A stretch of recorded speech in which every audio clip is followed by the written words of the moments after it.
friends, hello family. Good to see you. I am having a really good day, and so that probably gave me the energy to do this video. Anyway, I was feeling like it's been a little while and I'd like to do it. So anyway, let me catch you up. Okay, I'm just gonna dive right in, okay? I went down to one crutch. After I talked to y'all last time, I was gonna go to the orthopedic that week, and he let me leave there on one crutch. It was so amazing. I think that was 3 weeks ago. It was 3 weeks ago. And I couldn't believe it. I thought I was gonna have to just stay on the 2 crutches, but it was game changing. I had my one arm I could always use as I was crutching around on this one, and grab something and carry it around. I could wipe up the kitchen and whatever, but still the one crutch, and so much better. I mean, it was a new lease on life, because also I got to stand and walk on my 2 legs. I felt like a normal person again. Oh my gosh. And I didn't have to hoist myself from place to place. Just walk and have your crutch. So that was great.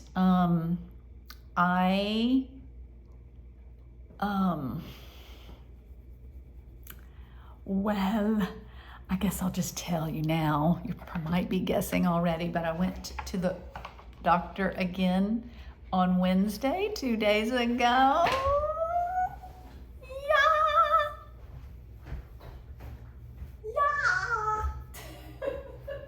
Remember when I showed you how I had to crutch around? Here I am. I'm so happy. I'm so happy. It's so hard to explain. Oh my goodness. I was gonna say something. I have no pain. I was pretty sure that I felt like my hip has got to be healing, because, so if any of you don't know, I fractured my hip, and this was after a year and a half of traumatic things, a traumatic illness, and then another traumatic illness, my cancer returning and needing a stem cell transplant, and going through all that and being now on the other side of it, and then I fractured my hip. So I was having no pain when I was on the one crutch. I was walking on my leg with the bad hip, but I knew it's healing, because when I used to walk on it before I got on crutches, I was in a lot of pain, and I was in no pain.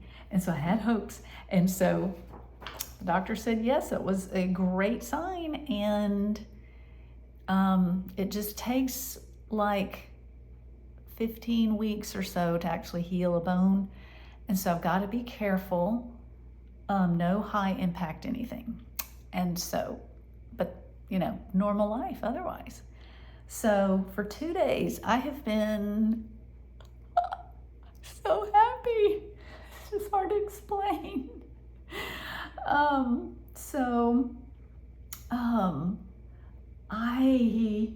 I've been, just driving more and running errands, hoppy bopping into a store, and I have both arms to do stuff I need to do. And it just feels so good. So that is a huge gift. Now, right after it's just, I might be, okay, I have an outline Okay, so don't worry.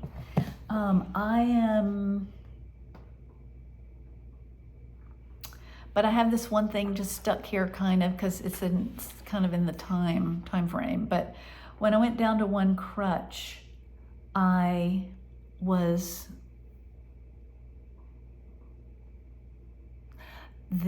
that week, the Lectio 365 app devotionals was talking about the wind of the Holy Spirit.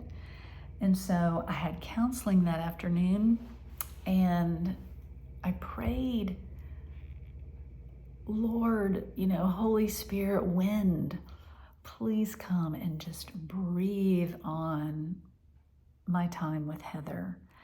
And during our time together, I was feeling so encouraged, and looked to the side and looked out the window, and there's a tree that's right outside there. It's kind of a huge tree bush thing, and it's got these long limbs, and they were just like, the winds were so huge that day. We must have had gusts upward of who knows what, 40 miles an hour, I don't know, but the tree was going wild. And I had Heather, it was a telehealth appointment, and so she was, on my table in a laptop. But I just had a glimpse to look over and see that, and just God immediately reminded me, remember, my spirit is with you. My spirit is breathing. My spirit is present. He's moving things. Oh, such a comfort, and because, man, I need healing through my counseling, and it has been gradually happening. Also, so I have these big things that have been happening, and then also some, prayer things that have woven in. So, a huge thing that happened was we did make an airline trip. We did it. We did it. Craig and I, we were like, the doctor said I can travel. Let's do it. We made arrangements for just 2 weeks away, and that made it so exciting to go to Colorado to see Sarah and Sergey and Isaiah, Simon, and Mila. And, because kids, they just change so fast, and it had been Christmas since we'd seen them. So the trip, as Craig put it, was historic. He was telling people that. It was just historic. And it really was, because it was such a milestone in our journey and in our recovery part of things. It just meant so much. It communicated so much to our brains and our bodies and our souls that, whoa, we're really in a different place. So it was so exciting to me being in a big airport. We went through the Dallas airport and landed in the Denver airport, and those are huge airports. And so it was very weird being in close quarters with bunches of people, both in the trains, on the thing, trains to and from gates, and then also on the airplanes. But I'd heard that in the airplanes, they change out the air every minute. Is it 2 minutes, 3 minutes? And so it was those trains where I was really more like, oh my gosh, so many bodies cram in there. Nobody wants to wait till the next train. And so, and I So I was actually in a wheelchair because I had my one crutch still. And the doctor had said, take it easy, don't do much walking besides your normal activities around the house. So that was a bummer to me. You know, it felt like a huge setback. And I was tested when I had to sit down in the wheelchair and start having them push me around. I mean, yeah, it's actually great, sure. You know, if you didn't have this terrible memory so the last time we flew was Thanksgiving of 2022. And I almost didn't get to go because of how bad my scleroderma was. And so, but we decided to go, and it was just such a life-giving time, that Thanksgiving with our kids and grandkids. But I had to be pushed around in a wheelchair. And so it felt like, you know, you're back where you started. It's just this, you know, the tempter just, oh, look at you. You're still so weak. You're still so broken down. And so I would just think, it's this crutch. It's all it is this crutch. Lord willing, the next time I fly, I'll be walking. Even if I couldn't believe how far people walk through airports, because Craig was doing it with us. And I was like, wow, this is hard for people. Like, what if people are just getting older and it's just, you know, they have like back issues or knee issues or whatever? That's got to be hard. So anyway, I was grateful, but also tempted. But also I would just go, I'm not where I was. That's just a big lie. God has taken me down a long path, and I'm at a far end, and I'm not back where I started. So that was tricky.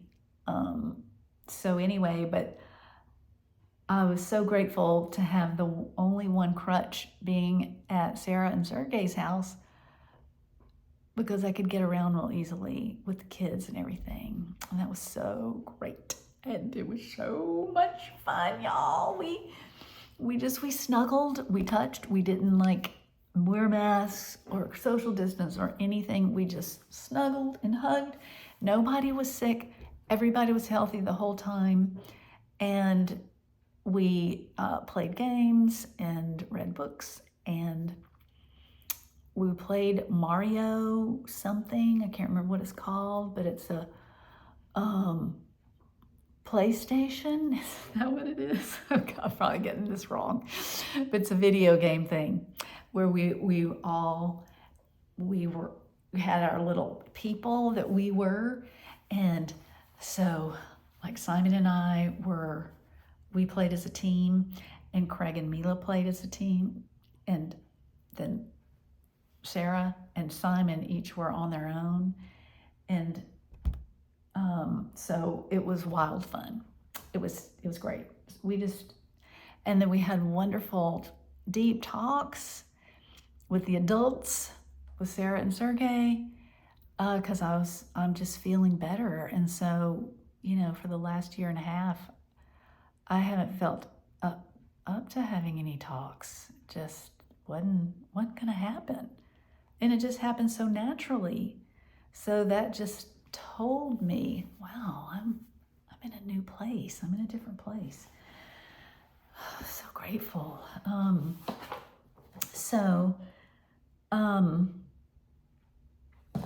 This different place, includes just social things like being able to go through an airport. And just in the last week or so, or two maybe, I've started grabbing a hug every now and then from somebody. I am so sick of not hugging. I am so sick of it. This is just, I just can't believe people have to go through this after such a hard thing, the stem cell transplant, and then to be so isolated. Yes, and people who live alone, they need to be hugged when they're together with others. We need hugs, y'all.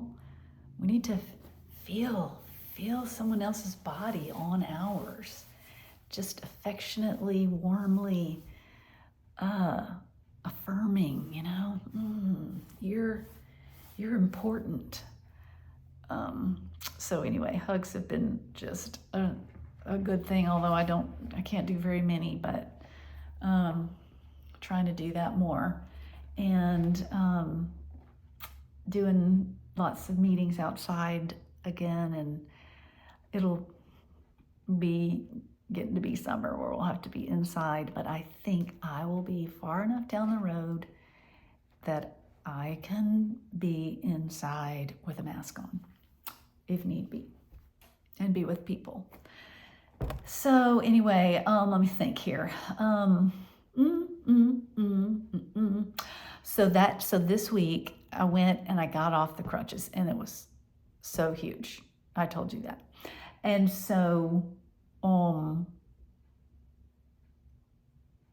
so this week really has felt like a shift, like a chapter change, maybe, guys. Oh my gosh. I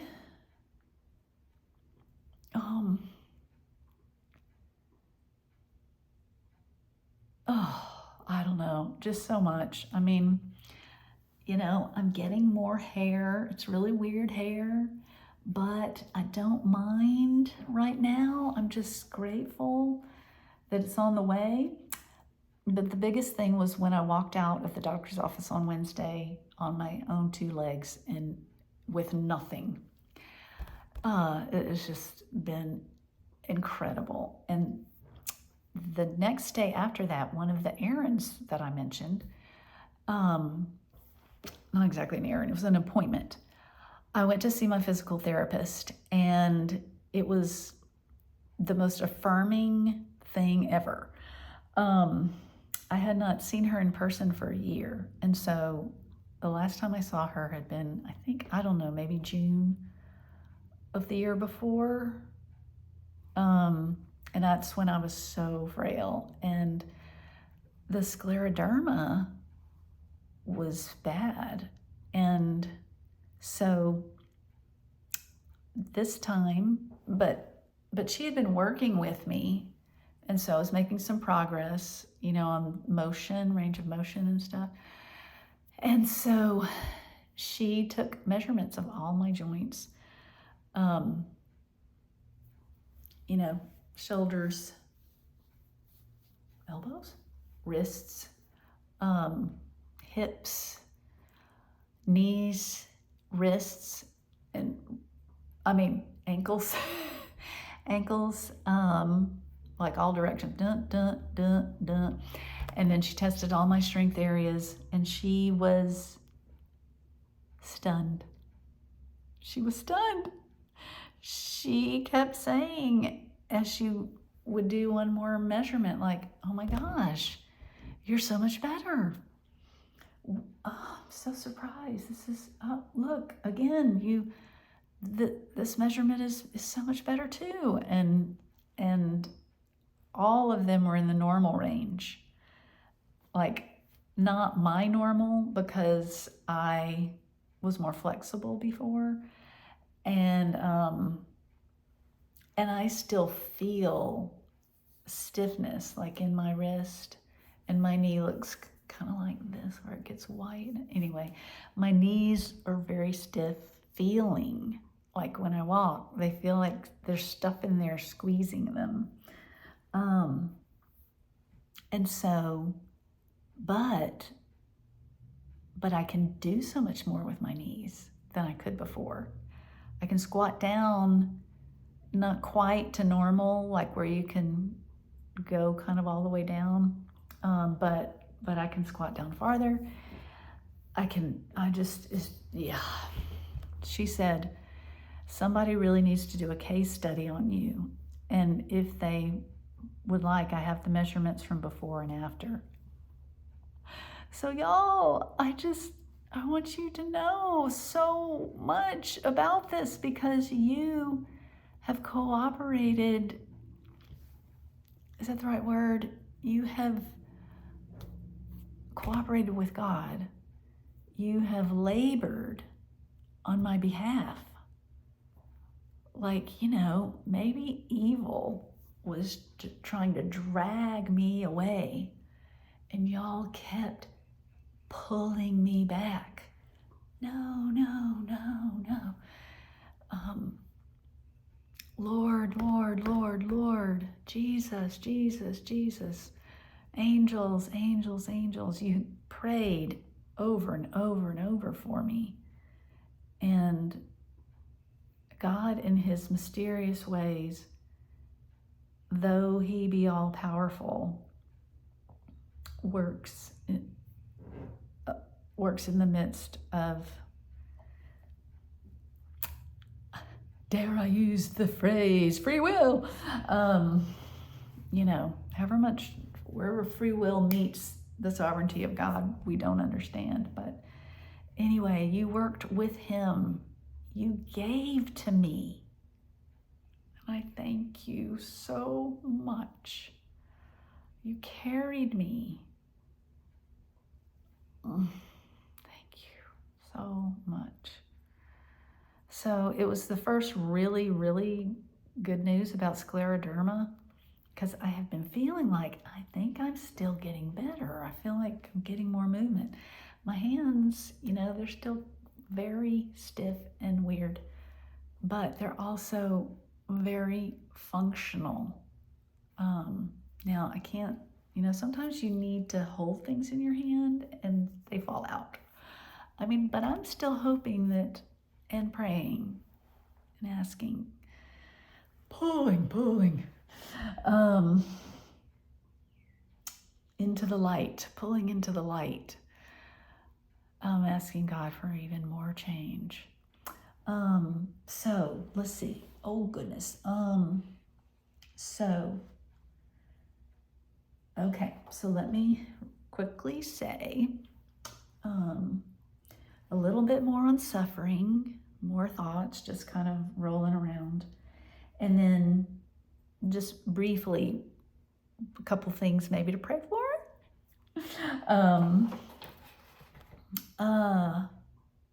Okay, so, I just keep thinking about suffering, and it keeps coming up. Maybe is it everywhere? Maybe I'm just noticing it, but it's in the things that are coming to me. So I think I told you I was reading this book,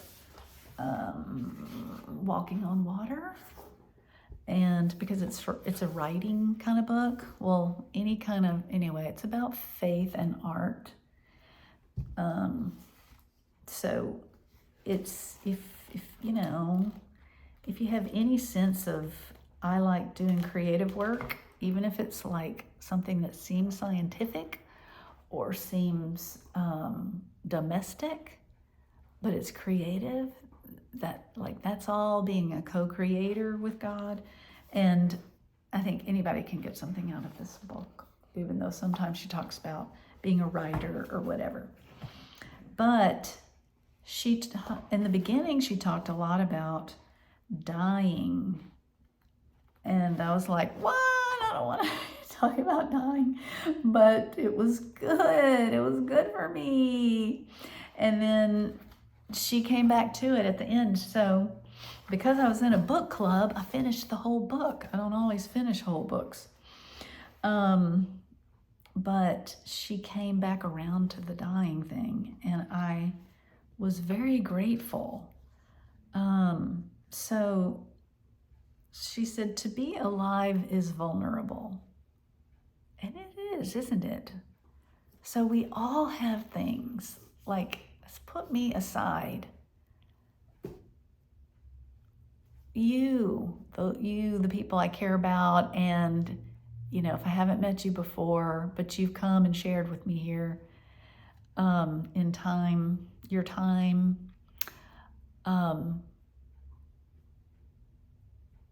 What did I say? I can't remember now. Oh, yeah. You're important too. And we all have things that we're vulnerable. We can't control life. We can't control much of anything. If you really look down at it, there's not much we can control. But creativity, she says art, but I know she also means creativity, is an affirmation of life, a rebuttal of death. And God is the creator, and death is not the way it's meant to be. That's why Jesus at Lazarus' grave snorted like in anger because of death and the sorrow it was bringing. And it's not what it's meant to be. Death is not where we're meant to be. But she says, let's see. So even though art is an affirmation of life, she says here we blunder into paradox again. For during the creation of any form of art which affirms the value and the holiness of life, the artist must die. And so if you've ever done any project, cleaning a kitchen and making it tidy again, there's a very small form of death in that, just giving of yourself. If you've done a huge creative project, you know how much you give of yourself, and in a sense are dying to self. So she said that, I can't find it, but she said, no. Without this death, nothing is born. And if we die willingly, no matter how frightened we may be, we will be found and born anew into life, and life more abundant. So she was talking about giving of your life in order that something new might be born.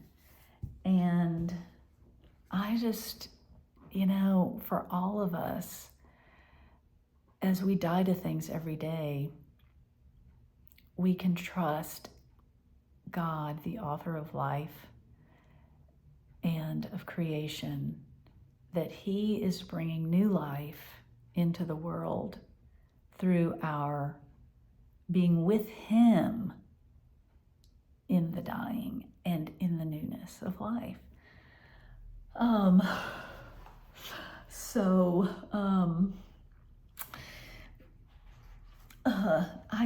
I finished The Lion, the Witch, and the Wardrobe, one of the Chronicles of Narnia, and it was so beautiful. And I guess I won't give any spoilers, so I'll just say that Aslan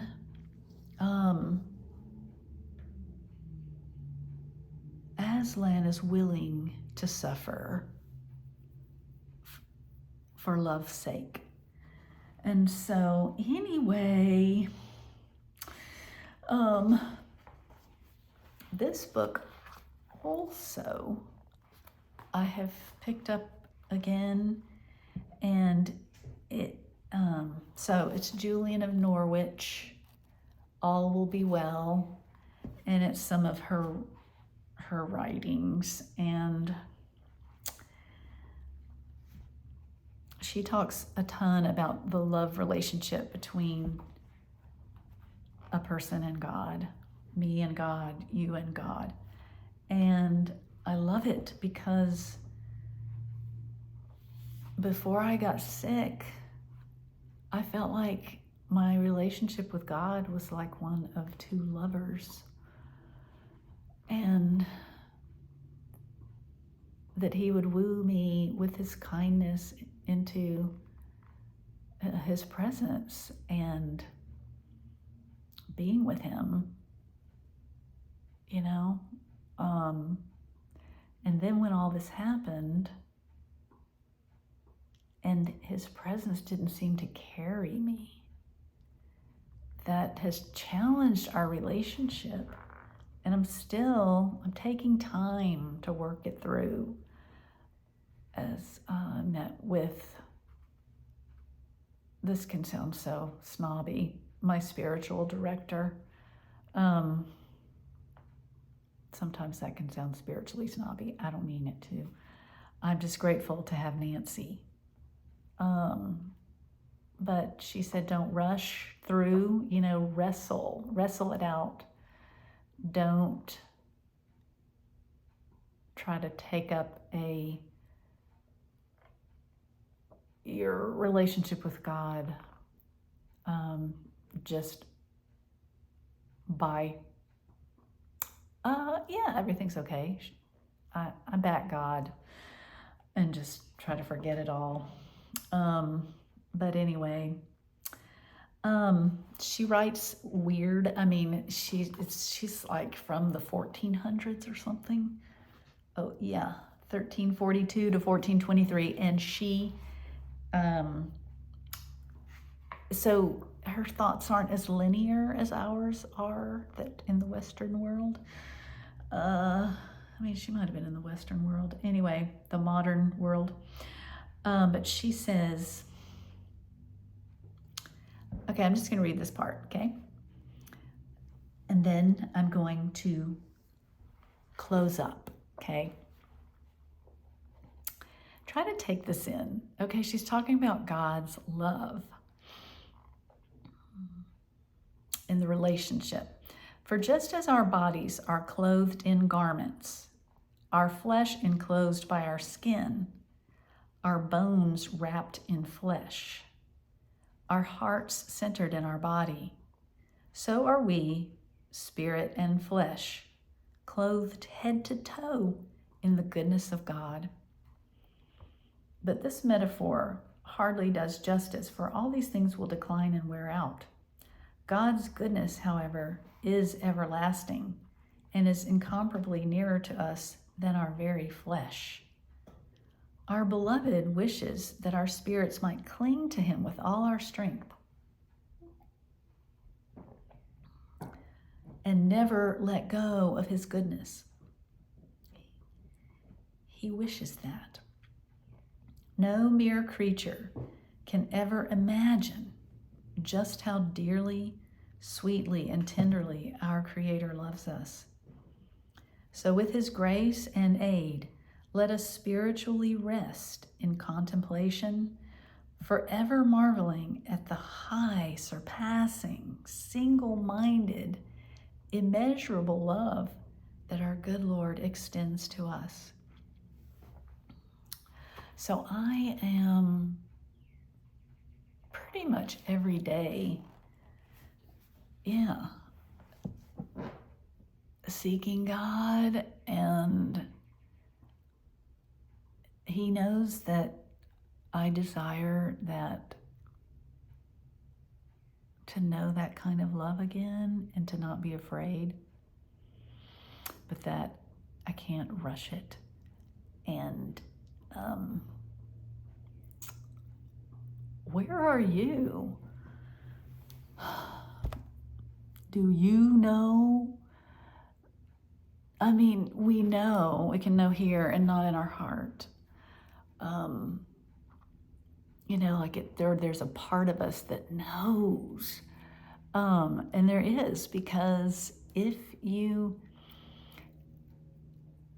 oh gosh, how am I going to put this? If you have put yourself in the arms of God at some point in your life, and see yourself as His. Do you know how much He loves you? Do you know how immeasurably sweet He is? And where are you on that path? Are you in a season of where it's cozy, or in a season where you're confused or angry? Yeah, so we're all in and out of those things. I think till we die.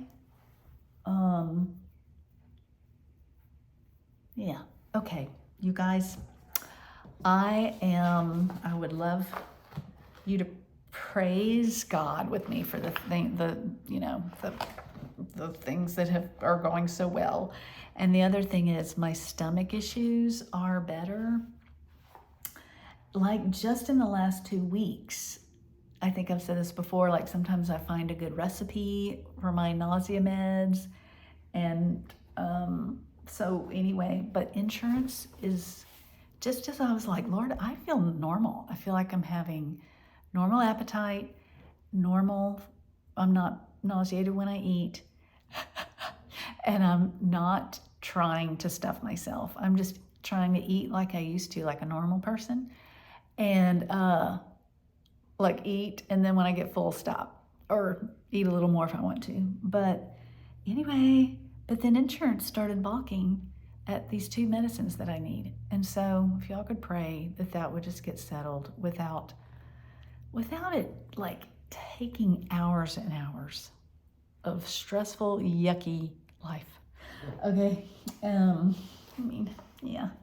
And then I'm taking a trip with my mom and my sisters, and we're going to Pensacola Beach, where we grew up going together, and with Dad. And it'll be our first, well, no, we have taken trips without Dad. We've taken Mom and sisters trips, and that's great. That makes it feel normal. But we haven't all been together since Dad died. I wasn't there for his funeral. And so we haven't all been together since before my transplant, since way before that. Oh my gosh. So we're going in a week or so, a week or 2-ish. And I would just love prayer for that time to be protected and sweet and healing. And then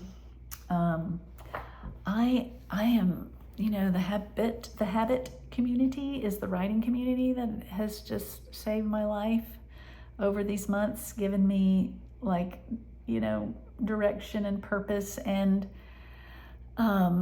good work to be doing.